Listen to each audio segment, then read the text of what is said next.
فايتك كتير لو لسه ما تعرفش الإفكت ده. أنا يا فندم لو لفيت الدنيا مش هلاقي زوجة لابن أختي أجمل وأرق من الآنسة رباب، فوزية، فردوس ونرمين. تعالوا نعرف مع بعض إزاي نعمله. أول حاجة بنبدأ بيها إن إحنا نختار المشهد المناسب معانا، المشهد اللي إحنا حابينه. فمثلا أنا اخترت المشهد ده. جريء. هي الحاجات بتروح مني ليه كده؟ طبعا دي كلها مواصفات أولية. ايه الطلبات دي؟ طب لو طلبت منك تختاري لي ده تعديل. أو واحدة بس تمام. هتختاري إيه؟ الأسئلة طيب إحنا دلوقتي اخترنا المشهد، هنعمل إيه بعد كده؟ هنحاول إن إحنا نشوف أكتر لقطة فيها الملامح باينة. يعني أنا مثلا شايف إن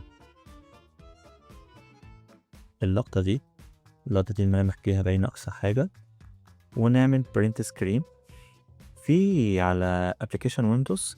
في برينت سكرين جاهز بيعملك برينت سكرين على طول، زي السكرين شوت كده في الموبايل.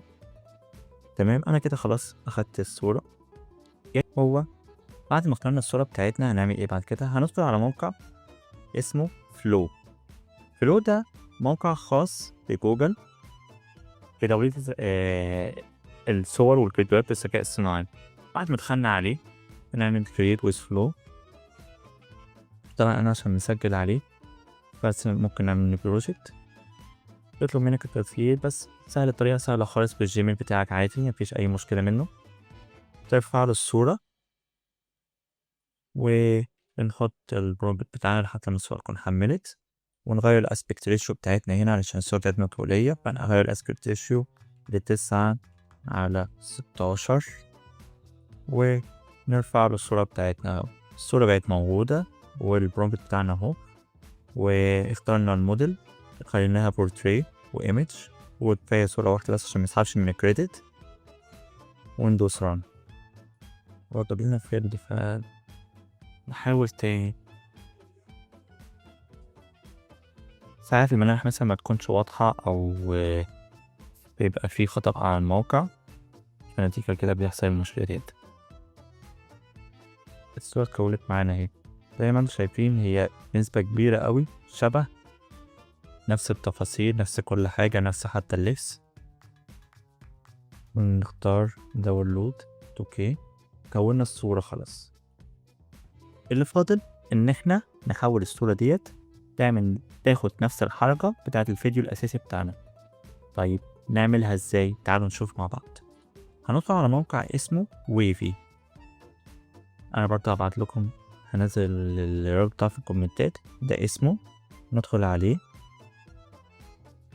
تسجيل بالجيميل عادي، مفيش اي مشكلة منه.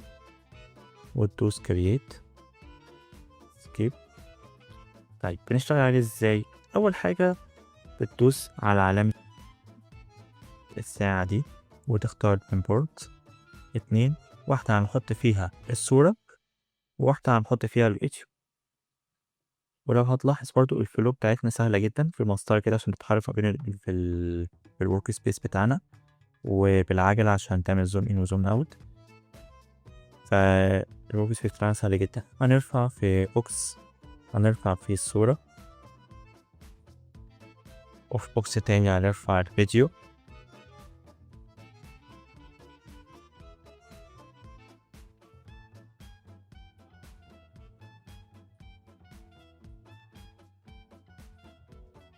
وهنختار الموديل بتاعنا من الموديلز بتاع الفيديوهات. نختار موديل اسمه كلينج موشن كنترول، برضه بنسحبه كده ونحطه هنا. تمام،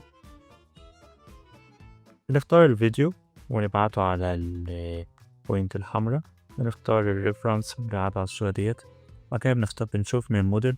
لو هتلاحظوا هنا انت عندك اول ما بدأت عندك 150 كريدت، والفيديو دوت هيسحب منك 80 كريدت. بس تعالوا لو غيرنا من برو لستاندرد هتلاقي اتغير معانا 50 كريدت، عشان برضه ده يديك امكانية ان انت تعمل فيديوهات اكتر. واحنا هنعمل نسخة واحدة بس مش 2 عشان ميسحبش منك كتير. غيرنا الفيديو كده نشوف هيجيب لنا نتيجة ايه. وخلاص الفيديو حمل معانا. تعالوا بقى نشوفه. جريء. هي الحاجات بتروح انا شايف النتيجة مقبولة كتجربة. لكن انت لو حبيت مثلا ان انت تجرب اكتر، هو في المقابل طبعا هيسحب منك كريدت اكتر. وبرضه لو حبيت تعمل مشاهد تانية بعد كده ممكن تضيفها على بعض بحيث ان انت تكون فيديو كبير. برضو عندك إمكانية إذا كنت هتعمل نفس الأكاونت أو تعمل أكاونتات تانية بحيث إن أنت تاخد كريدت أفضل. وبكده تكون عارف إزاي تعمل فيديو ترند الأطفال. هستناك في فيديو جديد إن شاء الله. ما تنساش تعمل لايك وشير وسبسكرايب عشان تتابع كل جديد عن ال AI.